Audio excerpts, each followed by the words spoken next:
Cabin mate 24 hours study hall and work space mobile app download చేసుకుని ఇప్పుడే మీ cabin book చేసుకోండి. నమస్తే, నేను విజయ్.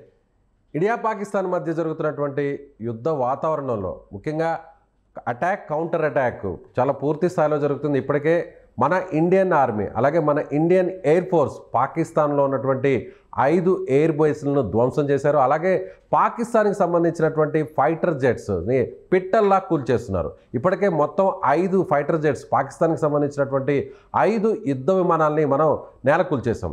వీటి గురించి మాట్లాడదాం. మనతో పాటున్నారు retired army officer wing commander Madhusudan Reddy garu. Sir నమస్తే. నమస్తే అండి. సో మధుసూదన్ రెడ్డి గారు, మీరు వింగ్ కమాండర్గా ఉన్నారు. ఇప్పుడు లేటెస్ట్గా వస్తున్నటువంటి ఇన్ఫర్మేషన్ చూస్తే పాకిస్తాన్కి సంబంధించినటువంటి 5 ఎయిర్ బేసెస్ని మనం కొలాప్స్ చేసాం. సో ఇప్పుడు పాకిస్తాన్ కూడా ఎంటైర్ ఎయిర్ స్పేస్ని క్లోజ్ చేసింది. అంటే కమర్షియల్ ఫ్లైట్స్ కూడా పైన తిరగడానికి అలౌ చేయట్లేదు. ఎందుకని ఇలాంటి డెసిషన్ తీసుకోండి? అంటే కేవలం 5 ఎయిర్ బేస్ని మనం ధ్వంసం చేస్తే మొత్తం ఎయిర్ స్పేస్ని క్లోజ్ చేయడానికి కారణం ఏంటి? మీరు వినే ఉంటారు, ఇంతవరకు పాకిస్తాన్ ఏం చెప్పారు, మేము ఎయిర్ స్పేస్ అంతా క్లోజ్ చేసేద్దామని చెప్పారు. ఓన్లీ సివిల్ ఫ్లైట్స్ పర్మిట్ చేస్తామని చెప్పారు. ఆ సివిల్ ఫ్లైట్స్ ని కవర్ గా తీసుకొని వాటితో పాటు డ్రోన్స్ ని పంపించారు. వాళ్ళు ఏమనుకున్నారంటే మనం సివిల్ ఫ్లైట్ అనుకుని వదిలేస్తామేమో, ఆ డ్రోన్స్ ఈజీగా వెళ్ళిపోతాయి, అటాక్ చేయగలుగుతాయి అనుకున్నారు. Unfortunately that was also not succeeded. Okay, వాళ్ళకి అదే పేరు. ఒకవేళ వాళ్ళు ఎయిర్ స్పేస్ వదిలేసి సివిల్ ఫ్లైట్స్ ని పర్మిట్ చేస్తే మన సివిల్ ఫ్లైట్స్ మనం కూడా సివిల్ ఫ్లైట్స్ వెనకాల దాక్కుని వెళ్ళొచ్చు. అలాంటి ఇది అవకాశం ఉంది, ఒకటి చేసే అవకాశం ఉంది. ఆ ఫియర్ తో వాళ్ళు ఎయిర్ స్పేస్ క్లోజ్ చేశారండి. దెర్ ఇస్ నో వే, అంటే వాళ్ళకి తెలుసు ఇంకా మనం వస్తే ఇప్పుడు ఎయిర్ స్పేస్ క్లోజ్ చేసిన తర్వాత ఏంటంటే మనం ఏ ఎయిర్ బోర్న్ ఆబ్జెక్ట్ మన సైడ్ నుంచి అటు సైడ్ వెళ్ళిన వాళ్ళ రిడార్ లో పికప్ అయినా తెలుసు వాళ్ళకి, దట్ ఇస్ మనదని చెప్పేసి దాన్ని ఈజీగా టాకిల్ చేయొచ్చు అని వాళ్ళు అనుకుంటున్నారు. అలాగే న్యూక్లియర్ వెపన్స్ ఉన్నటువంటి కంట్రీస్లో one of the country Pakistan and India. అందరూ కూడా ఏంటంటే ఒకవేళ పాకిస్తాన్కి ఇండియాకి మధ్య వార్ జరిగితే సో కొంతవరకు పాకిస్తాన్ని నిలవరించినా కూడా ఎంతో కొంత నష్టమైతే మాత్రం పాకిస్తాన్ నుంచి ఇండియాకు ఉంటుంది. ముఖ్యంగా బార్డర్స్లో ఉన్నటువంటి ఆ స్టేట్స్లో కొంతవరకు ఆ ఇంపాక్ట్ ఉంటుందని అందరూ కూడా భావించారు. కానీ పాకిస్తాన్ భారత్ అసలు ఎక్కడ కూడా టచ్ చేయలేకపోతుంది. ఈవెన్ పాకిస్తాన్ డ్రోన్స్ కావచ్చు, మిసైల్స్ కావచ్చు, చివరాఖరికి ఎంతో అడ్వాన్స్డ్గా చెప్పుకునేటువంటి సూపర్ సోనిక్ ఫైటర్ జెట్స్ అని చెప్పేటువంటి F-16 కావచ్చు, J-17 కావచ్చు, ఇవి కూడా మన బార్డర్ని క్రాస్ చేయలేకపోతున్నాయి. అంటే పాకిస్తాన్ పూర్తిగా మన ముందు అసలు నిలబడలేని పరిస్థితిలో ఉందనుకోవచ్చా? 100% ఉందండి. ఆ నిలబడలేని పరిస్థితిలోనే ఉంది, వితౌట్ ఎనీ డౌట్. వాళ్ళకు ఉన్న వెపన్ సిస్టమ్స్ ఉన్నాయి. ఐఎమ్ నాట్ డినైయింగ్ దట్ వాళ్ళ దగ్గర ఫైటర్ ప్లేన్స్ లేవు, వెపన్స్ లేవు అని చెప్పేసి. But there is a difference అండి. డిఫరెన్స్ ఏంటంటే మనకున్న air defence system, very strong air defence system నేను ఆల్రెడీ చెప్పాను. యాడెడ్ టు దట్ మన దగ్గర ఉన్న equipment, fighting equipment, I'm talking about surface to air missiles కానీ, ఎయిర్ టు ఎయిర్ మిజైల్స్ కానీ, ఆ వెపన్ సిస్టమ్స్ ఏదో మన దగ్గర ఉన్నాయో, ప్లస్ ఆ ప్లాట్ఫామ్స్ ఏదో ఉన్నాయి మన దగ్గర, లాంచింగ్ ప్లాట్ఫామ్స్, వాటి రేంజ్ చాలా చాలా ఎక్కువ. వాళ్ళు అనుకున్న దానికన్నా చాలా ఎక్కువ. ఆ రేంజెస్ మనం ఇక్కడ మాట్లాడద్దు ఈ channel, but we have the capability much higher than what they expected from us. So అలాగే కొద్దిసేపటి కిందట జరిగినటువంటి ప్రెస్ కాన్ఫరెన్స్ లో కూడా కొన్ని డీటెయిల్స్ చెప్పారు, ఒక ఇన్ఫర్మేషన్ కూడా ఇచ్చారు. పాకిస్తాన్ ఫోర్సెస్ అన్ని కూడా, ఆర్మీ ఫోర్సెస్ అన్ని కూడా బార్డర్ వైపు దూసుకొస్తున్నాయి, ఇది దుశ్చర్య, ఇది కరెక్ట్ కాదు, మేము కూడా దానికి తగ్గినట్టుగా సమాధానం ఇస్తాం, ఆన్సర్ చెప్తామని మనకు సంబంధించినటువంటి ఆర్మీ ఆఫీసర్స్ అలాగే విదేశాంగ శాఖకు సంబంధించిన సెక్రటరీ కూడా చెప్పారు, మిస్త్రీ గారు. అయితే ఇప్పుడు ఆర్మీ ఫోర్సెస్ ఆ స్థాయిలో బార్డర్కి రావడం అంటే ఏంటి, దీన్ని ఎలా చూడాలి? It is like declaring a full fledge war అండి. ఓపెన్ వార్ డిక్లేర్ చేసినట్టే. అలా చేస్తే ఒకవేళ వాళ్ళు మళ్ళీ అదే వాళ్ళు అలా ఒకవేళ చేస్తే మన ఆర్మీ ఊరికే కూర్చోలేదండి. మన డిఫెన్స్ సిస్టమ్స్ వీఆర్ రెడీ. వాళ్ళు ఏదైతే చేయాలనుకుంటారో అదే మనకి ఇప్పుడు మనకు పర్మిషన్ వచ్చింది అనుకోండి, మన లీడర్షిప్ మనకు చెప్పింది అనుకోండి, okay you can also go at full fledge war is declared అని అంటే మనం కూడా దూసుకెళ్తాం అలాగే లోపలికి. It is easier said than done. అంటే వాళ్ళు ఏం చేస్తున్నారంటే it's last final desperate measure అండి. వాళ్ళు చేసిన ప్రయత్నాలన్నీ విఫలమయ్యాయి. They could not do anything, any damage to military instalments కానీ, సివిలియన్ ఎస్టాబ్లిష్మెంట్స్ కానీ, దేనిని కూడా ఏం చేయలేకపోయాయి. వేరే మనం ఏం చేస్తున్నామంటే వాళ్ళకి చూస్తున్నాం, ప్రతిసారి వెళ్ళినప్పుడల్లా మీ ఎయిర్ డిఫెన్స్ వెపన్స్ డ్యామేజ్ చేస్తున్నాం, వాళ్ళ రెడార్స్ డిస్ట్రాయ్ చేస్తున్నాము, వాళ్ళ headquarters, army headquarters, వాళ్ళ లీడర్షిప్ ఇంటి దగ్గర వెళ్ళి మనం బ్లాస్ట్ చేసి వస్తున్నాము. Every time we are proving that we can do it. మేము చేసి చేయగలుగుతున్నాం, మీరు చేయలేకపోతున్నారని. ఆ ఫ్రస్ట్రేషన్ ఎలా ఉందంటే వాళ్ళకంటే ఏదో చూపించాలి, మనం చేసి చూపించాలని. But this is a very very foolish decision. వాళ్ళకి ఆ డెసిషన్ ఎవరు ఇచ్చారో నాకు అర్థం కావట్లేదు. Whether it is the politicians or the army leadership. It's a very very foolish decision. And ఇదేంటంటే మన ఏళ్ళతో మన కన్ను పొడుచుకోవడం అన్నట్టండి. మీరు పంపిస్తున్నారు కానీ we will role over them, అంటే మనకి ఇంకా మన అడ్డుకునే వాళ్ళు ఎవరు ఉండరు, ఇంకా that is the last straw. అది పాకిస్తాన్కి సంబంధించినటువంటి ఫైటర్ జెట్స్ అన్నీ కూడా ఎక్కడికక్కడ కూల్చేస్తున్నాయి. అవి కనీసం మన బార్డర్ను కూడా క్రాస్ చేయలేకపోతున్నాయి. కానీ మన ఫైటర్ జెట్స్ ఏమో అలోవకగా నేరుగా పాకిస్తాన్ భూభాగంలోకి వెళ్తున్నాయి, అక్కడ ఎయిర్ స్పేస్లోకి వెళ్తున్నాయి. అక్కడ ఉన్నటువంటి ఎయిర్ బేస్లను కూడా మనం మిసైల్స్తో ధ్వంసం చేస్తున్నాయి. సో వాళ్ళ ఫైటర్ జెట్స్కి మనకున్నటువంటి ఫైటర్ జెట్స్కి ఉన్న డిఫరెన్స్ ఏంటి? చూడండి, ఉన్న ఫైటర్ జెట్స్ లో ప్రెసెంట్లీ వాళ్ళ దగ్గర ఉన్నాయి JF-17, F-16, Chinese and American fighter planes. So they are trying to attack. Legally they cannot use F-16 attack కోసం.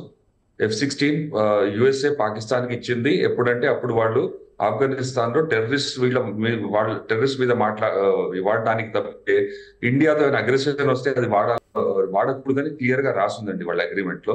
America will not permit use of F-16. ఉన్న మిగతా fighter none of them are capable. అంటే capable అంటే they are capable, but మన fighter places compare చేసేంతగా గొప్ప ప్లేన్లు లేవు. మనం ఉన్న టెక్నాలజికలీ వీఆర్ ఫార్ సుపీరియర్ అండి. వాళ్ళు మన దగ్గర ఉన్న రెడార్స్ కానీ మన దగ్గర ఉన్న వెపన్ సిస్టమ్స్ కానీ ఫార్ సుపీరియర్. ఫస్ట్లీ మనం వాళ్ళు రాలేకపోతున్నారు, మనం ఎందుకు ఎలా వెళ్ళగలుగుతున్నాం అన్న దాన్ని తీసుకుందాం. ఫస్ట్ వాళ్ళు రావాలంటే first of all clear open corridor ఉండాలండి. మన దగ్గర ఉన్న air defence network, firstly network ఎందుకంటున్నానంటే it's entirely network totally along with army and navy. So కింద గ్రౌండ్ లో ఏం చేస్తామంటే బిఫోర్ మన ఎయిర్ డిఫెన్స్ నెట్వర్క్ సెటప్ చేసినప్పుడు they will be different ranges of radars. They are short range radars, medium range radars, long range radars. ఈ radar network ఒకటి setup చేస్తుంది మన దగ్గర. అలాగే వెపన్ సిస్టమ్స్, వీటితో పాటు వెపన్ సిస్టమ్స్ కూడా ఉన్నాయి. వెపన్ సిస్టమ్స్ ఎలా అంటే there in 3 to 4 layers of weapon systems ఉంటాయండి. షార్ట్ రేంజ్ వెపన్ సిస్టమ్ అంటే టర్మినల్ వెపన్ సిస్టమ్స్ అంటే టర్మినల్ డిఫెన్స్ కోసం. టర్మినల్ అంటే ఆల్మోస్ట్ ఎయిర్ ఫీల్డ్ మీద ఇవన్నీ ఛేదించుకుని ఎయిర్ ఫీల్డ్ దగ్గరికి వస్తే అటాక్ చేయడానికి అప్పుడు లాస్ట్ టర్మినల్ వెపన్స్ ఉంటాయి. అన్నిటికన్నా ఉండే long range, medium range, short range and terminal weapons ఇలా ఉంటాయి. ఇవన్నీ 4 layers of air defence is actually setup అండి along the entire Pakistan border. అదొకటే కాకుండా we got electronic warfare systems. Electronic warfare అంటే ఈ ఎలక్ట్రోమాగ్నెటిక్ వేవ్స్ డిఫీట్ చేసే సిస్టమ్. ఈ ఎలక్ట్రానిక్ వార్ఫేర్ సిస్టమ్స్ లో దేర్ ఆర్ వేరియస్ టైప్స్. ఒకటేమో జామర్స్ ఉంటాయండి, ఎలక్ట్రానిక్ వార్ఫేర్ జామర్స్. ఈ జామర్స్ తో మనం వాళ్ళ signals, global positioning system, navigation system signals ని జామ్ చేయొచ్చు. అదే కాకుండా వాళ్ళ రెడార్ సిగ్నల్స్ ని బ్లాక్ చేయొచ్చు. ఇలాంటి ఎలక్ట్రానిక్ వార్ఫేర్ సిస్టమ్స్ మన దగ్గర ఉన్నాయి. మనం ఇవన్నీ సెటప్ చేసి ఎలా చేసామంటే మనం ఒక గోడలాగా, మన ఇన్విజిబుల్ వాల్ అని చెప్పొచ్చు అండి. అంటే ఒక కనిపించని గోడలాగా ఒక ఇన్విజిబుల్ వాల్, ఒక వాల్ క్రియేట్ చేసాం. ఆ గోడను దాటుకొని రావాలంటే మాత్రం ఇట్ ఈస్ ఆల్మోస్ట్ ఇంపాసిబుల్. దాటుకొని వచ్చినా కూడా మన ఉన్న లేయర్డ్ ఎయిర్ డిఫెన్స్ ఎలా ఉందంటే ఆ దాటుకొని వచ్చిన తర్వాత ఫస్ట్ లేయర్ దాటుకొని వస్తే సెకండ్ లేయర్ దాటుకొని వస్తే థర్డ్ లేయర్ ఇలా ఉందండి system. There is no problem in tackling the fighter planes of Pakistan. మీరు చూడండి, ఫైటర్ ప్లేన్సే కాదు, we been able to tackle their small చిన్న డ్రోన్స్ దగ్గర నుంచి, మీడియం సైజ్ డ్రోన్ దగ్గర నుంచి, వెపనైజ్ డ్రోన్స్ దగ్గర నుంచి, వాళ్ళ కామికాజీ డ్రోన్స్ దగ్గర నుంచి we been able to tackle everything including their long range missiles. వాళ్ళు మీరు చూసే ఉంటారు, వీళ్ళు మిసైల్ ప్రయోగించారు, మన ఢిల్లీ వైపు వెళ్ళే మిసైల్ మన మధ్యలోనే కూల్ చేశాము.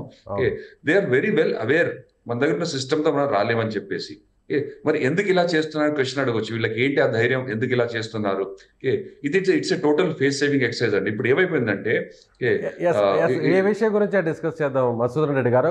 ఆల్రెడీ పాకిస్తాన్ కి సంబంధించినటువంటి ఫతే అనేటువంటి మిసైల్ చాలా స్ట్రాంగ్ వెపన్ అంటారు, కానీ ఆ మిసైల్ కూడా మనం కూల్చేసాం. సో ఇది ఎన్ని కిలోమీటర్ల వరకు రేంజ్ కవర్ చేస్తుంది? ఇది వాళ్ళ క్లెయిమ్ రేంజెస్ ఉన్నాయండి. దే క్లెయిమ్ వాళ్ళ మాక్సిమం రేంజ్ దగ్గర claim is up to 2000 kilometers. వాళ్ళు అంటారు ఇండియా మొత్తం కవర్ చేయొచ్చు అని చెప్పేసి. ప్రాక్టికల్లీ అది పాసిబుల్ కాదా అనేది యాక్చువల్లీ ఫైర్ చేసేంత వరకు తెలియదు మనకి. క్లెయిమ్ ఏదైనా క్లెయిమ్ చేయొచ్చు. లైక్ మన చైనీస్ వెపన్ సిస్టమ్స్ వాళ్ళు ఎలా క్లెయిమ్ చేస్తారంటే ఒక 10 kilometers ఉంటే 100 kilometers అని చెప్తారు రేంజెస్ లో. అలాంటి సిస్టమ్స్ వాళ్ళు పాకిస్తాన్కి ఇచ్చారు, పాకిస్తాన్ అలాగే క్లెయిమ్ చేస్తుంది. That doesn't matter. మనం వాళ్ళు అనుకుంటుండొచ్చు మనం చేయొచ్చు అని చెప్పేసి, అది ఒక ప్రయత్నం చేసి చూశారు, ఇట్ టోటల్ గా విఫలం అయిపోయింది. మనం able to tackle in the air it self. అది అంత ఈజీ కాదండి. మనం ఈ మిసైల్ ప్రయోగించేస్తాం, అది తీసుకెళ్లి మనం not only missiles with in the atmosphere we can take on ballistic missiles అంటే అవుట్ ఆఫ్ అట్మాస్ఫియర్ వెళ్ళిపోతాయండి, స్ట్రాటోస్ఫియర్ కి వెళ్ళేసి మళ్ళీ రీఎంట్రీ అవుతాయి, బ్యాలిస్టిక్ ట్రాజెక్టరీ ఫాలో అయ్యి మళ్ళీ రీఎంట్రీ అవుతాయి స్పేస్ లోకి వెళ్ళి. అలాంటి మిసైల్స్ కూడా ట్యాకిల్ చేసే టెక్నాలజీ మన దగ్గర ఉంది. So there is nothing to fear. మన దగ్గర భయపడాల్సిన అవసరం అయితే లేదు. వాళ్ళు చేసే దుశ్చర్యలన్నీ మనం అనవసరంగా దేరాలు తిప్పి కొడుతున్నాము, వాళ్ళు చేసే ప్రయత్నాలన్నీ ఫెయిల్ అవుతున్నాయి.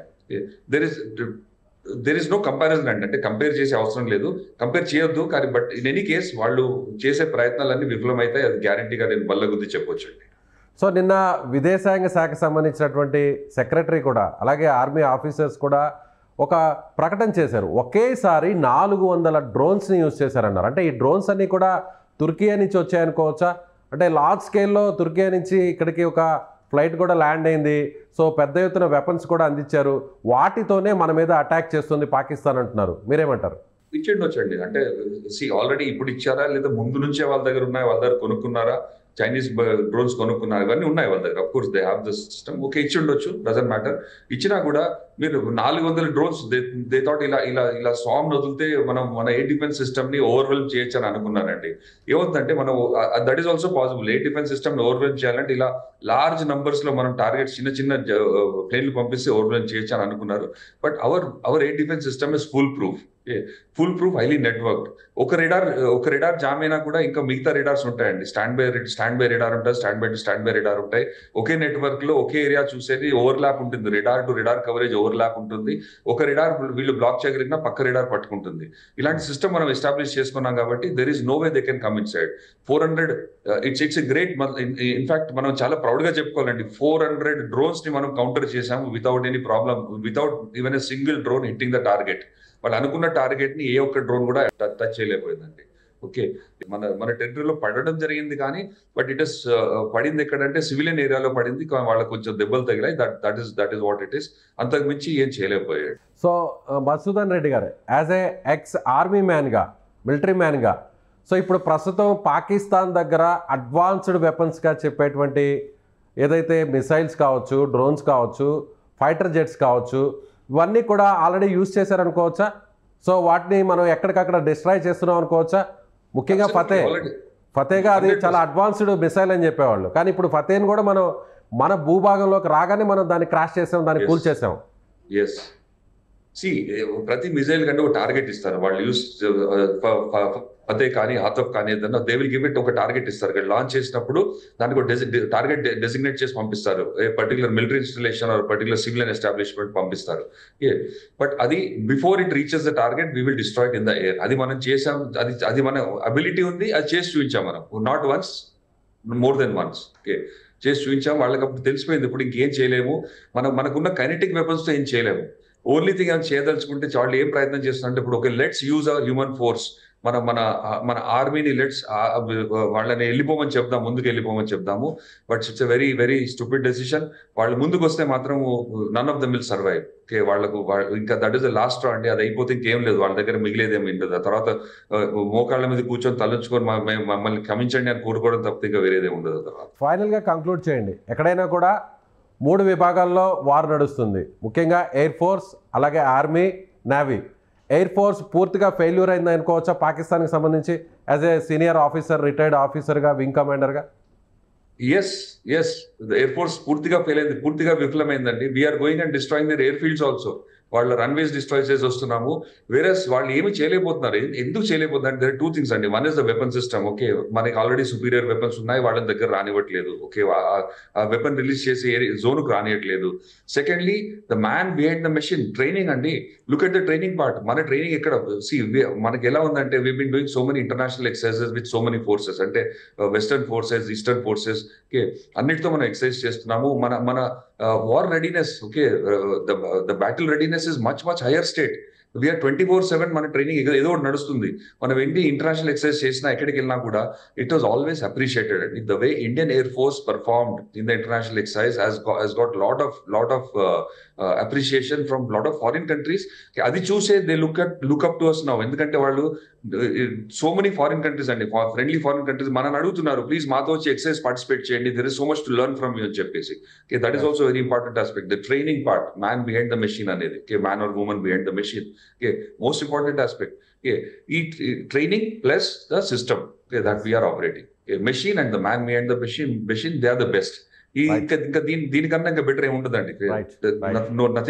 Nothing can break this. Right sir, thank you so much for your information. Thank you. సో ఇది వింగ్ కమాండర్ మధుసూదన్ రెడ్డి గారు చెప్తున్నట్టుగా పాకిస్తాన్ ఎయిర్ ఫోర్స్ పూర్తిగా విఫలమైంది. ఎయిర్ ఫోర్స్ ఎక్కడా కూడా భారత్ని ఏం చేయలేకపోతుంది. ఇక నేవీ పరంగా చూస్తే కనీసం భారత్ని టచ్ చేసేటువంటి ప్రయత్నం కూడా చేయలేదు, ఎందుకంటే నేవీలో పవర్ఫుల్గా ఉంది మన ఇండియా. ఇక ఆర్మీ, ఇప్పుడు ఆర్మీ నేరుగా ఇండియన్ బార్డర్ వైపు తీసుకొస్తుంది. సో ఇదొక దుశ్చర్య, ఇదొక దురాలోచన. తెలిసి చేస్తుందో తెలియక చేస్తుందో కానీ పాకిస్తాన్ ఇలాంటి నిర్ణయం తీసుకోవడం నిజంగా చాలా ఇబ్బంది ఉంటుంది. మన మిలిటరీ ఫోర్సెస్ కూడా పాకిస్తాన్ని ఎక్కడికక్కడ కట్టడి చేసి అవసరమైతే పాకిస్తాన్ బార్డర్ను కూడా క్రాస్ చేసేటువంటి సిచ్యువేషన్ కూడా మనకు వస్తుందని అని అంటున్నారు. Thank you so much.